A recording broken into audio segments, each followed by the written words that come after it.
Assalamualaikum warahmatullahi wabarakatuh. Selamat siang dan salam sejahtera untuk kita semua.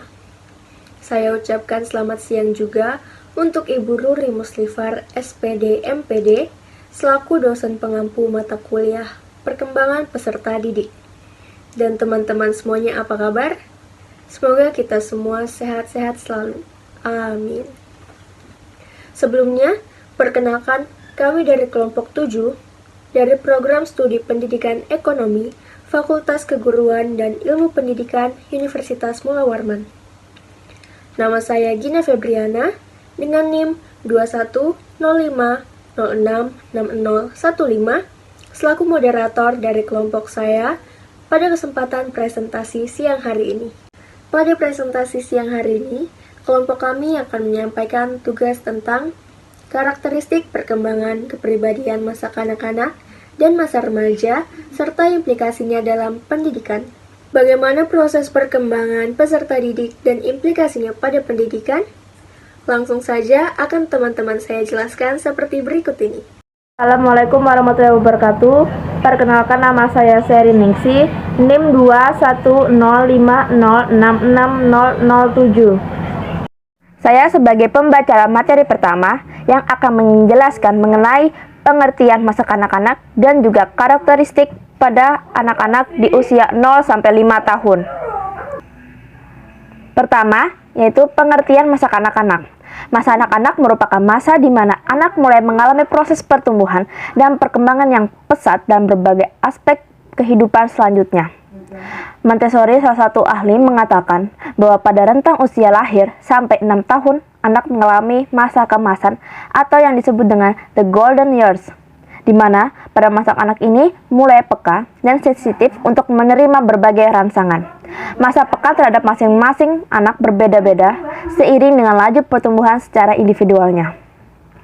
Masa anak-anak merupakan masa peletak dasar pertama untuk mengembangkan kemampuan kognitif, bahasa, gerak motorik, dan sosial emosional pada anak usia dini. Pertumbuhan perkembangan anak terjadi mulai dari fisik, intelektual, maupun emosionalnya. Pertumbuhan dan perkembangan secara fisik dapat berupa perubahan ukuran besar kecilnya fungsi organ mulai dari tingkat sel hingga berupa perubahan organ tubuhnya. Seperti misal kaki yang mulai panjang dan juga pemikiran yang semakin luas karena sel-sel otak yang mulai berkembang. Pertumbuhan dan perkembangan intelektual anak dapat dilihat juga dari kemampuan secara simbolik dan abstrak seperti berbicara, bermain bersama teman-temannya, berhitung, serta membaca banyak buku. Yaitu yang kedua, karakteristik perkembangan fisik pada masa anak-anak. Menurut Seifert dan Hoffnung tahun 1994, perkembangan fisik meliputi perubahan dalam tubuh seperti pertumbuhan otak, sistem saraf, organ-organ indrawi, pertambahan tinggi dan berat, hormon, dan lain-lainnya. Dan perubahan-perubahan dalam secara individu dalam menggunakan tubuhnya, seperti perkembangan keterampilan motorik dan perkembangan seksual, serta perubahan dalam kemampuan fisik seperti penurunan fungsi jantung, penglihatan, dan sebagainya.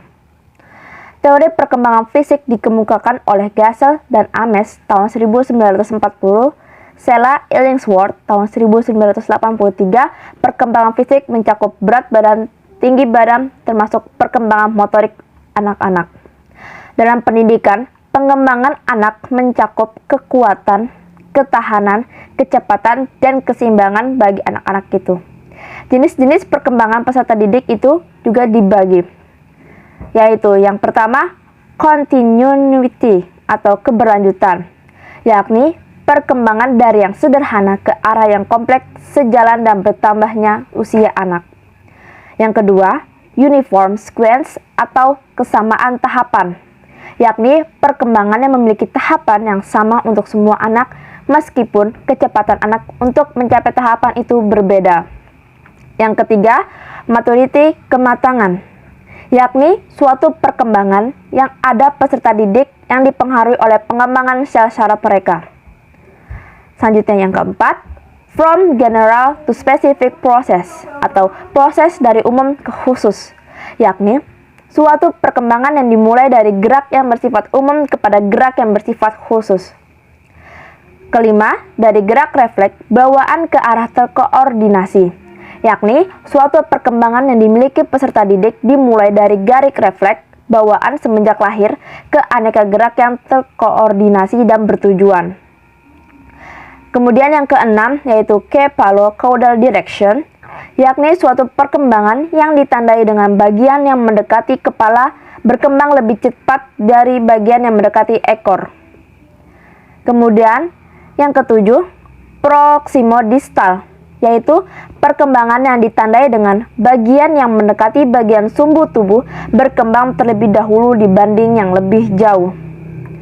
Terakhir, from bilateral to cross-lateral coordinate, yakni perkembangan yang dimulai dari koordinasi yang sama berkembang terlebih dahulu sebelum bisa melakukan koordinasi dengan orang bersilang.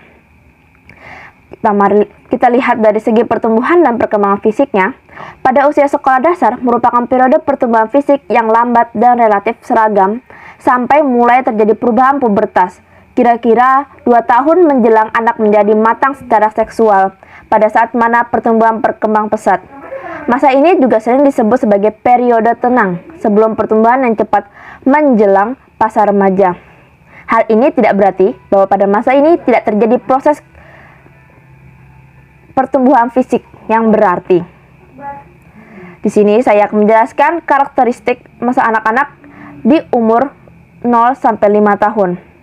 Perkembangan kemampuan fisik pada anak kecil ditandai dengan mulai mampu melakukan bermacam-macam gerakan dasar yang semakin baik, yaitu gerakan-gerakan yang berjalan, berlari, melompat, meloncat, berjingkrak, melempar, menangkap, yang berhubungan dengan kekuatan yang lebih besar sebagai akibat pertumbuhan jaringan otot lebih besar. Selain itu, perkembangan juga ditandai dengan pertumbuhan panjangnya kaki dan tangan secara proporsional. Perkembangan fisik pada masa anak juga ditandai dengan koordinasi gerak dan keseimbangan berkembang dengan baik. Ini materi pertama yang saya jelaskan. Sekian dan terima kasih. Assalamualaikum warahmatullahi wabarakatuh. Perkenalkan, nama saya Tabdal, NIM 21050660006, Fakultas Keguruan dan Ilmu Pendidikan, Prodi Pendidikan Ekonomi, kelas A. Perkembangan fisik pada masa anak-anak 5-11 tahun. Pada masa anak-anak di usia 5-11 tahun ini memiliki keterampilan tersebut dibagi menjadi 4, yaitu 1. Keterampilan menolong diri sendiri adalah kemampuan dan keinginan melakukan segala sesuatu sendiri, disingkat bantu diri sendiri. Bantu diri di usia prasekolah mencangkup aktivitas makan, mandi, berpakaian, buang air kecil, dan buang air besar sendiri. Namun, kalau Anda berpikir bahwa semua kemampuan itu akan muncul dengan sendirinya, tentu saja itu tidak tepat. Tanpa dilatih sejak dini, anak-anak tidak akan tahu bagaimana harus membantu dirinya sendiri. 2. Keterampilan membantu orang lain. Membantu dan menolong orang lain termasuk ke dalam perilaku jenis prasosial, atau lebih khusus lagi disebut sebagai altruisme. Perilaku ini berarti berbagi, perilaku yang bertujuan untuk menguntungkan orang lain dan bukan diri sendiri. Perilaku prasosial biasanya muncul saat seorang manusia menyadari bahwa ada pihak lain yang mengalami kesulitan. Sebagai makhluk sosial, manusia dididik untuk mematuhi serangkaian peraturan dan norma dalam menjalani hidupnya. Kebiasaan ini akan tertanam di dalam diri anak dan akan muncul secara otomatis saat melihat sesama yang akan membutuhkan kemampuan saling bekerja sama dan saling membantu saat dihadapin pada suatu masalah. 3. Keterampilan sekolah. Pada masa anak-anak di usia 5-11 tahun harus mempunyai kemampuan sebelum memasuki jenjang pendidikan. Kemampuan tersebut yaitu 1. Kemampuan motorik kasar. Kemampuan motorik kasar adalah keterampilan yang terkait dengan gerakan yang menggunakan otot-otot besar di tubuh. Contohnya otot kaki serta otot yang berada di lengan. Gerakan yang dihasilkan bisa jadi untuk berpindah dari satu tempat ke tempat yang lain, atau menghasilkan energi seperti berdiri dengan satu kaki, anak mampu melempar, menendang, dan menangkap bola dengan tepat. 2. Kemampuan motorik halus adalah keterampilan yang melibatkan otot-otot kecil serta koordinasi mata dan tangan. Keterampilan ini lebih mengemukakan hal-hal detail dibandingkan dengan motorik kasar. Contohnya, memegang pensil yang baik, bisa menggunting pola bentuk dasar, dan telah mampu untuk makan dan minum sendiri. 3. Kemampuan kognitif. Kognitif sendiri berarti proses berpikir atau menangkap, menyimpan, atau mengelola hingga menggunakan kembali informasi yang ditangkap sebelumnya. Artinya, kemampuan ini antara lain diperoleh dari pengalaman yang anak didapatkan dari sekitarnya. Contohnya, kemampuan menjelaskan persamaan dan perbedaan yang ada pada benda, dan anak telah mengetahui konsep waktu seperti hari, bulan, dan tahun. 4. Kemampuan sosial ekonomi adalah kemampuan yang terkait dengan peraturan sosial yang ada di dalam masyarakat. Seperti pemaparan Trulli, anak seharusnya sudah mampu memahami peraturan yang berlaku di masyarakat dan juga menyadari keadaan dirinya sendiri. Contohnya adalah mengetahui nama, umur, dan jenis kelaminnya. Dan anak dapat fokus dan meminta pertolongan kepada orang dewasa saat membutuhkan. 5. Kemampuan bahasa. Perkembangan bahasa dijabarkan Trulli dalam dua hal, yaitu bahasa dalam bentuk pemahaman. Contohnya adalah memahami dan mengikuti dua instruksi secara bersamaan. Dan bahasa dalam bentuk kata-kata yang dikeluarkan oleh si anak. Contohnya adalah anak sudah mampu membuat sebuah kalimat lengkap. 6. Kemampuan literasi. Kemampuan literasi ini tak kalah penting sebagai bagian dari syarat yang harus dimiliki si anak, sesuatu bekal yang ia akan bawa saat masuk ke jenjang pendidikan agar mampu bersaing dengan teman-teman sekelasnya dan mengikuti pelajaran dengan baik.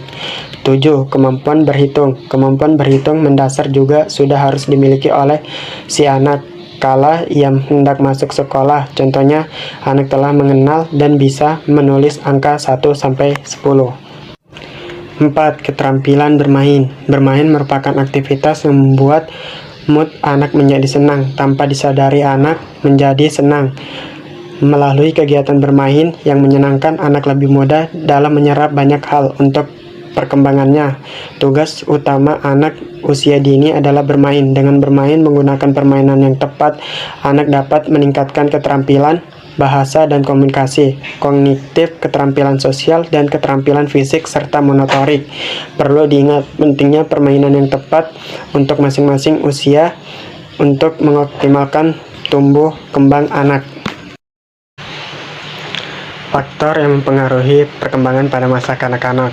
Para ahli berbeda pendapat sesuai dengan alirannya. Aliran pertama yaitu nativisme, berpendapat bahwa perkembangan individu semata-mata ditentukan oleh unsur pembawaan. Jadi perkembangan individu semata-mata tergantung kepada faktor dasar atau pembawaannya. Yang kedua adalah aliran empirisme, berpendapat bahwa perkembangan individu itu sepenuhnya ditentukan oleh faktor lingkungan atau pendidikan, sedangkan faktor dasar atau pembawaan tidak berpengaruh sama sekali. Aliran empirisme ini menjadikan faktor lingkungan atau pembawaan menjadi penentu perkembangan seorang individu. Yang ketiga adalah aliran konvergensi. Aliran ini adalah aliran yang ekstrim dari kedua aliran tersebut. Aliran konvergensi berpendapat perkembangan individu itu sebenarnya ditentukan oleh kedua kekuatan tersebut, baik faktor dasar atau pembawaan maupun faktor lingkungan atau pendidikan.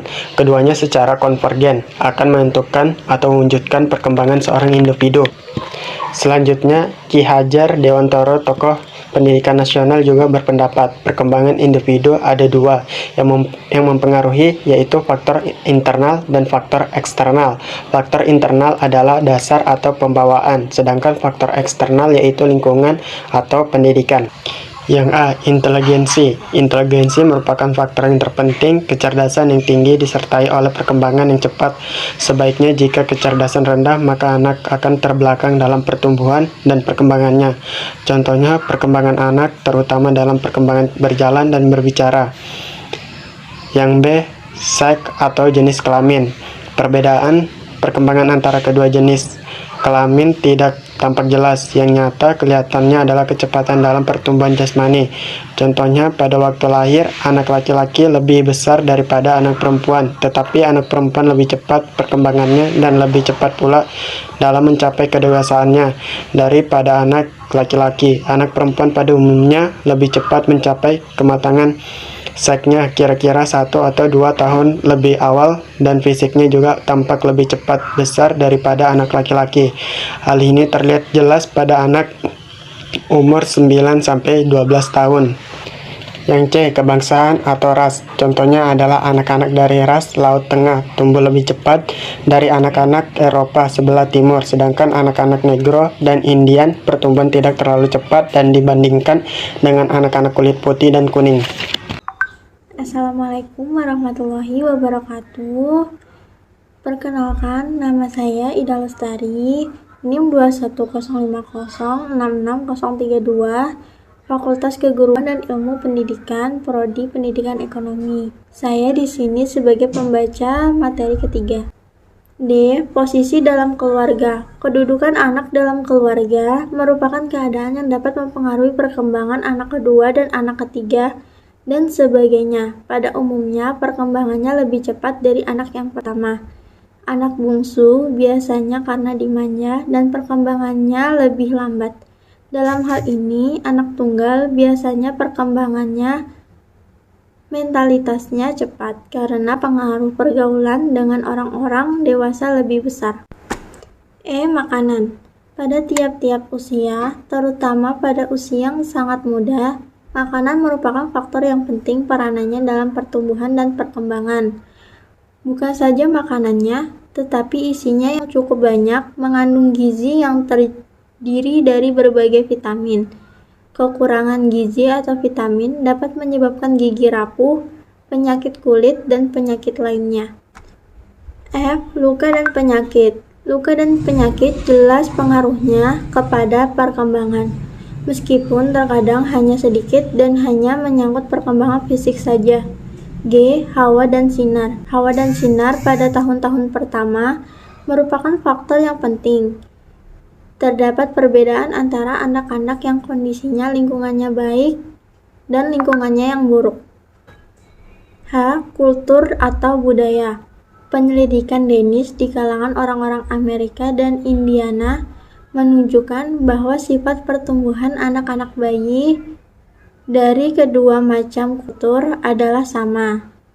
Ini menguatkan pendapat bahwa sifat-sifat anak bayi itu adalah universal, dan bahwa budaya yang kemudian merubah sejumlah dasar-dasar tingkah laku anak dalam proses perkembangannya, yang termasuk faktor budaya di sini. Selain budaya masyarakat, juga di dalamnya termasuk pendidikan, agama, dan sebagainya. 1. Tugas perkembangan masa kanak-kanak dan implikasinya pada pendidikan. Tugas perkembangan pada masa kanak-kanak menurut Robert J. Huffington 1961, Monks et al. 1984, Shasha 1995, Andreessen 1974, Huffington adalah sebagai berikut. A. Toilet training. Hakikat tugas yang harus dipelajari yaitu buang air kecil dan buang air besar yang bisa diterima secara sosial. Toilet training yang berhasil dapat membentuk anak yang berhati-hati, dapat menguasai diri, mendapatkan pandangan jauh ke depan, dan dapat berdiri sendiri. B. Belajar membedakan jenis kelamin, serta dapat bekerja sama dengan jenis kelamin yang lain. Melalui observasi, maka anak akan melihat tingkah laku yang berbeda jenis kelamin satu sama dengan yang lain. C. Belajar mencapai stabilitas fisiologi manusia pada waktu lahir sangatlah labil. Jika dibandingkan fisik orang dewasa, anak akan cepat sekali merasakan perubahan dari panas ke dingin. Oleh karena itu, anak harus belajar menjaga keseimbangan terhadap perubahan. D. Pembentukan konsep-konsep yang sederhana tentang realistis fisik dan sosial. Belajar kontak perasaan dengan orang tua, keluarga, dan orang lain, menghubungkan diri sendiri secara emosional. Belajar membedakan mana yang baik dan mana yang buruk, serta mengembangkan kata hati. Menurut Harlock 1993, tugas perkembangan kanak-kanak awal adalah A. Belajar keterampilan fisik dan diperlukan untuk bermain. B. Membina sikap yang sehat atau positif terhadap diri sendiri sebagai individu yang berkembang, seperti kesadaran tentang harga diri dan kemampuan diri.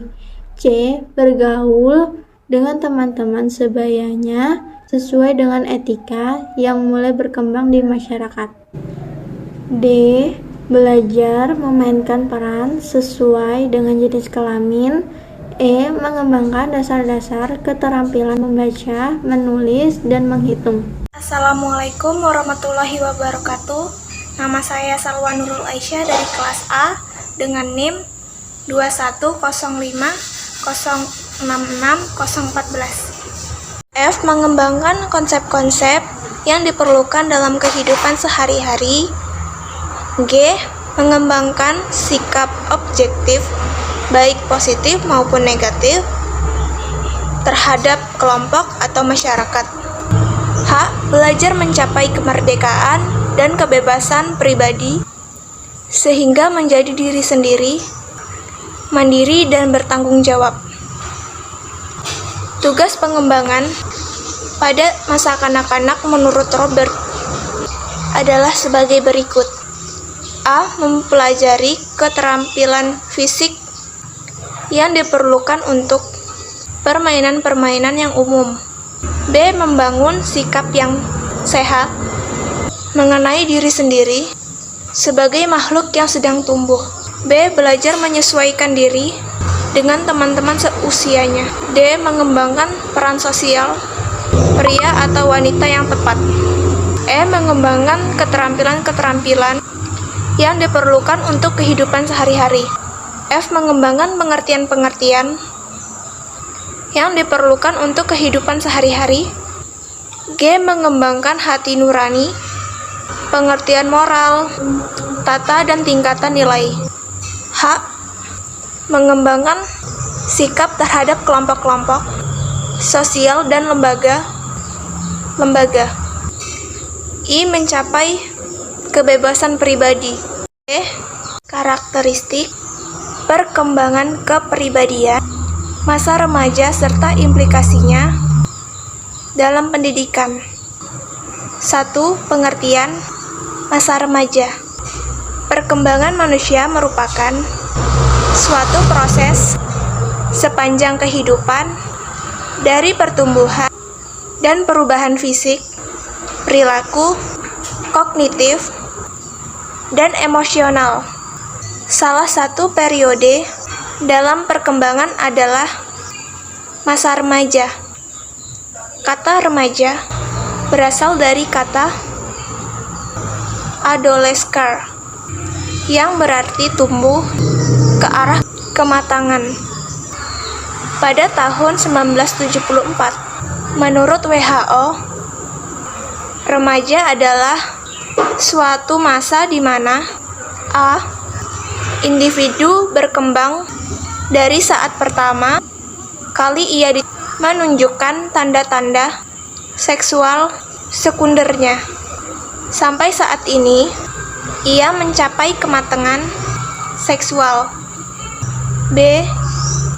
Individu mengalami psikologis dari anak-anak menjadi dewasa.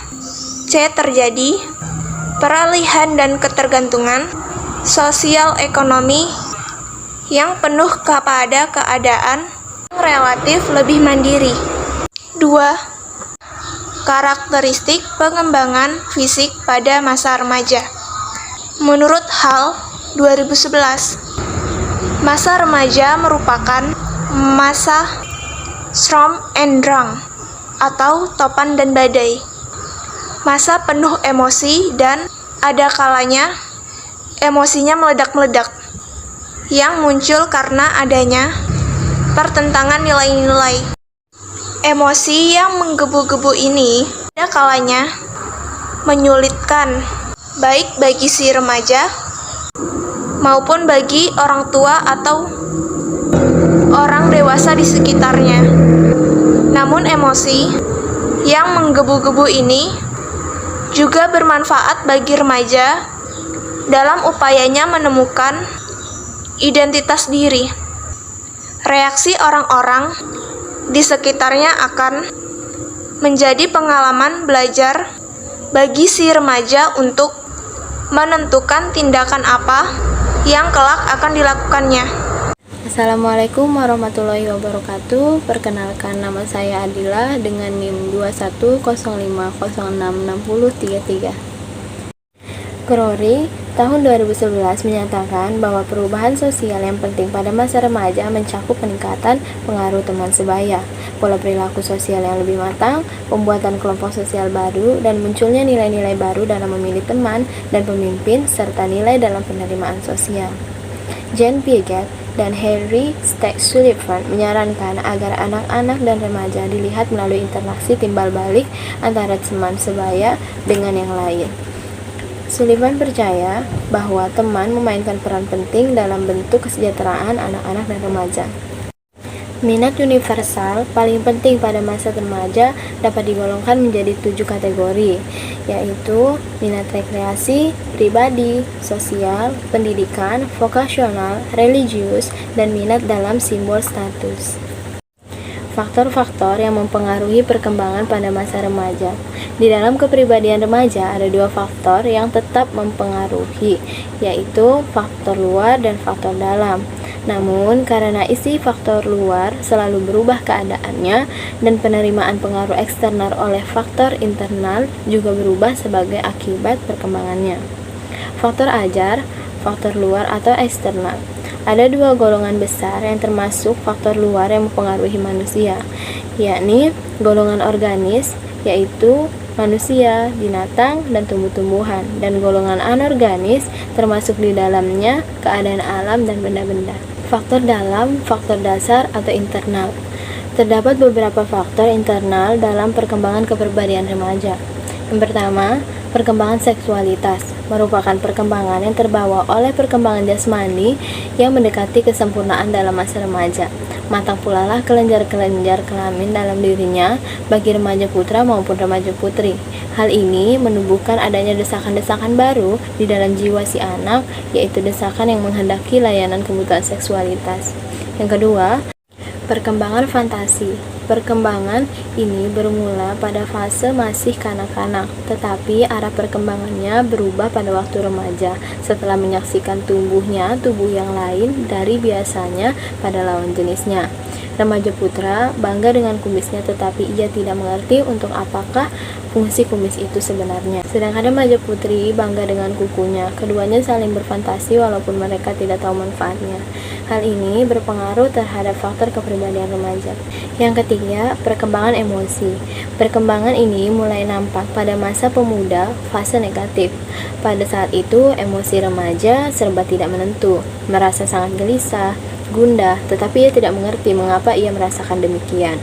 Ia bersikap menolak perintah harapan, tetapi ia tidak mengerti apa yang diperbuat setelah menolak semuanya.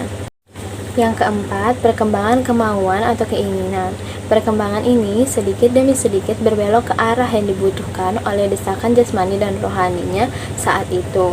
Kadang, keinginan ini demikian mendesak, menuntut pemenuhan. Untuk itu, di dalam perkembangan kemauan dan keinginan harus dengan pengawasan dari orang tua. Yang kelima, perkembangan pikiran. Pada tahap perkembangan ini, remaja cenderung akan berkembang sendiri. Anak hanya mampu menerima pengaruh yang bersifat material dan kurang dapat menerima pengaruh yang bersifat spiritual, terlebih yang tingkatnya lebih tinggi. Perkenalkan, nama saya Anissa dengan NIM 2105066024. Perkembangan estetika. Jika pada masa negatif, aspek estetika seakan-akan mengalami kemunduran, maka pada masa-masa berikutnya, sedikit demi sedikit mulai membangun kembali. Seakan-akan jiwa pemuda menjelang dewasa ini telah mampu merasakan apa yang dilihat, apa yang didengar, dan apa yang dirasakan, sehingga mampu menggerakkan jiwanya di dalam perkembangan kepribadiannya. Selanjutnya ada perkembangan religi.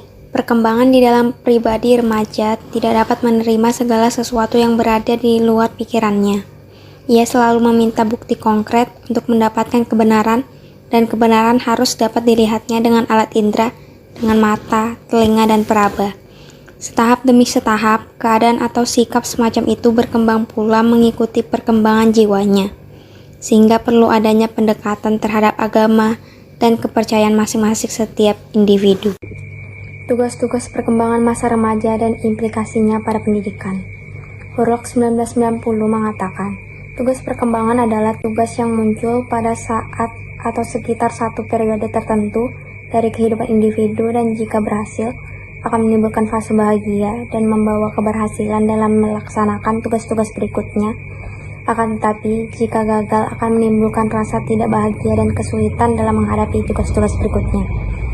Beberapa usaha yang perlu dilakukan dalam penyelenggaraan pendidikan sehubungan dengan tugas-tugas yang harus diselesaikan oleh remaja dalam setiap fase perkembangannya adalah: yang pertama, sekolah maupun perguruan tinggi perlu memberikan kesempatan melaksanakan kegiatan-kegiatan non-akademis melalui berbagai perkumpulan yang ada di sekolah, seperti perkumpulan penggemar olahraga sejenis, kesenian, dan lain-lain. Apabila ada remaja putra atau putri bertingkah laku tidak sesuai dengan jenis kelaminnya, mereka perlu diberi bantuan melalui bimbingan dan konseling. Demikian juga apabila seorang wanita lebih mementingkan studi dan karirnya daripada menaruh perhatiannya menjadi seorang ibu, hendaknya sekolah turut membantunya agar mereka mampu menerima perannya sebagai wanita. Alhamdulillah, presentasi kelompok kami pada siang hari ini telah berakhir dan terlaksana dengan baik. Sebagai penutup presentasi ini, kami menyimpulkan bahwa pada masa perkembangannya, anak-anak dan remaja dihadapkan dengan berbagai masalah. Untuk itu, seorang pendidik harus mengerti dan memahami setiap perubahan perilaku anak-anak dan remaja, dan membimbingnya dengan cara yang strategis dan efektif. Seorang pendidik juga harus menguasai setiap materi yang akan disampaikan kepada siswanya. Dengan demikian, akan terjalin komunikasi yang baik antara pendidik dan siswa, sehingga siswa akan menikmati setiap proses belajar dan dapat menerima ilmu dengan baik. Sekian presentasi yang kami sampaikan. Mohon maaf apabila ada kekurangan dalam penyampaian materi kami. Kami sangat mengharapkan saran dan kritik yang membangun dari teman-teman, terutama dari dosen pengampu mata kuliah perkembangan peserta didik kita, Ibu Ruri Muslifar, SPD MPD. Terima kasih. Wassalamualaikum warahmatullahi wabarakatuh.